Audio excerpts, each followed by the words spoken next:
New Toyota C-HR 2024. Very cool and funky style crossover. The new C-HR is refined, well-equipped and good to drive, but it all comes at a cost. Model grades and pricing, before on-road costs. 2024 Toyota C-HR GXL, $42,990. 2024 Toyota C-HR Koba, $49,990. 2024 Toyota C-HR GR Sport, $54,990. Key changes. Base price increased by over $11,000. GXL and Koba models now have a 15% power increase. Specs. GXL and Koba 1.8-liter engine, 103 kilowatts output. GR Sport, 2.0-liter engine, 145 kilowatts output, all-wheel drive. Both models feature a lithium-ion battery and a continuously variable transmission, CVT. Dimensions: 4,360 mm, L, 1830 mm, W, 1,558 mm to 1,564 mm, H, 2,640 mm wheelbase. The second-generation Toyota C-HR boasts a well-finished interior, strong interior technology, excellent real-world efficiency, and just enough of the quirky stylistic cues that made the MK1 so popular. Despite having the more powerful powertrain, the GR Sport variant is likely the weakest of the kind. You're spending a lot of money on some more power and stylistic elements that could improve the car's comfort while driving but don't increase the level of participation. In general, we would heartily suggest the C-HR, but the range's sweet point can be found somewhere else. While more consumers are looking for a move up to a plug-in vehicle, Toyota is still producing complete hybrids, even if the corporation may be doubling down on full electrification in the medium future. We now get to experience the more powerful 2.0-liter version of the car for the first time on UK roads, after the Japanese automaker recently updated the C-HR, one of its best-selling hybrids.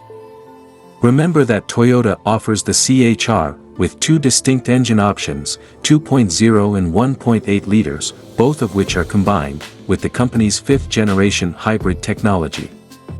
The lower power car has a system output of 138 horsepower and produces 111 g/km of CO2. However, the 2.0 manages to keep the same CO2 emissions while producing 194 brake horsepower with additional thrust. It will achieve greater than 57 miles per gallon, even on the official WLTP test cycle. Even while the latter of those figures may not sound all that impressive in this day and age, it's important to keep in mind that it's an average. Toyota even believes that the car would perform better in urban settings than a typical gasoline-powered vehicle would. Naturally, you never need to plug in this car. However, if you think you may really profit from PHEV technology, Toyota will start selling a C-HR with this feature later in 2024. Order books are indeed open right now. It's generally preferable to consider the dynamic behavior of the C-HR in three separate parts. It performs best in urban areas, where traffic can be easily navigated thanks to its rather small size and pleasantly direct, quick handling. As we've come to expect from cars on the TNGA platform, the ride quality is well judged. It's occasionally hard but mostly well tied down, with adequate compliance over potholes and bumps in the city. Here is another area where the hybrid system shines. There is more than enough electric propulsion to allow the vehicle to drive away deftly and silently, and cruising at 20 or 30 miles per hour is perfectly within its speed range. Therefore, it is not unusual for the vehicle to indicate that it has driven in electric mode for over 70% of brief trips, even while the engine is in normal, as opposed to eco mode.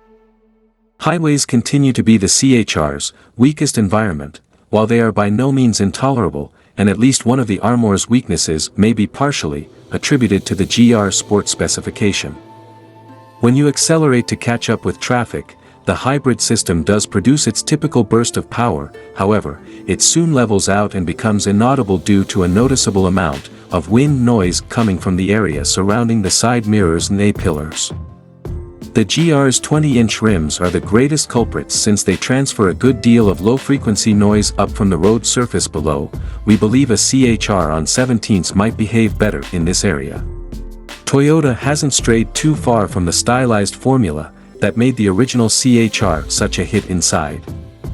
Lesser C-HRs only have an 8-inch display for its infotainment system, the completely digital instrument panel, and massive 12.3-inch infotainment system have wireless smartphone connection. Sensible physical controls for the heated seats and ventilation are located in the center of the dash, along with well-padded, high-quality plastics in all the important places. Still, you feel as like you are sitting in a different zip code than the base of the windscreen, due to the overall profile, and there isn't much legroom in the back seats. Furthermore, the rear seems noticeably devoid of natural light due to the hefty C-pillars and narrow side windows. As with the Mk1 C-HR, it is terribly dark inside. Toyota hasn't actually done much to address one of the main issues with the vehicle, but doing so would have required altering the car's basic positioning. Your helpful Toyota salesman will undoubtedly steer you toward the bigger RAV4 if you're looking for true 5-seat practicality, since there's still more room than in many compact SUVs, from brands like Fiat, Jeep, Peugeot, and Vauxhall. With a 364-liter boot, the C-HR is a respectably sized vehicle.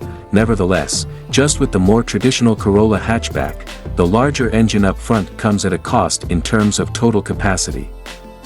Though it's not precisely a deal-breaker, the GR Sport C-HR loses 20 liters of capacity when compared to the standard 1.8 due to the 12-volt battery's relocation.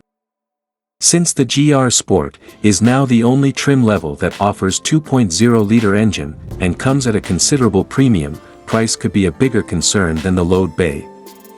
For a car that isn't as useful as many family hatchbacks, and is probably no more efficient in the real world than the 1.8, which begins at about £10,000 cheaper, over £40,000 is a significant amount of change to spend.